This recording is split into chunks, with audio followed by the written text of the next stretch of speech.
Hello everyone, welcome to the Zobi Wear channel where you're taught various crafts, DIYs, and how to crochet. If you're interested in seeing more like this, remember to click that subscribe button for more. So in today's video, I'm just going to show you guys how to do the slip stitch.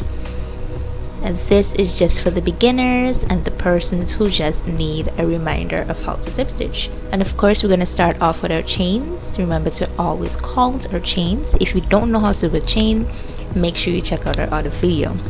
So we're going to skip the first chain from our hook, and we're going to go into the second chain or stitch from our hook. So you're going to go in, yarn over, pull through, and pull through the loop on our hook. You get a challenge sometime, but that's okay. So once again, go straight into that stitch or chain, yarn over, pull through the loop on your hook, straight into that chain,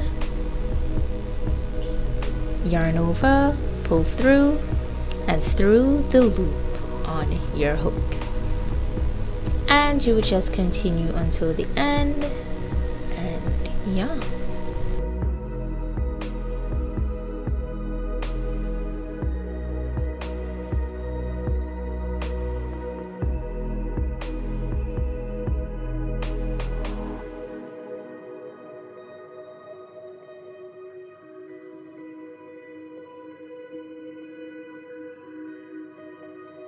Yep, there was a little struggle. Alright. And once again, through that stitch, yarn over, pull through the loop on your hook. And we've reached the last slip stitch that we're gonna do. And there you have it. That is how we slip stitch. This is normally used for like tie-ins, so it could be used for anything basically. But yeah, remember to check out our description box for the materials used in this video. Remember to subscribe and check out our other videos for more information like this. Bye.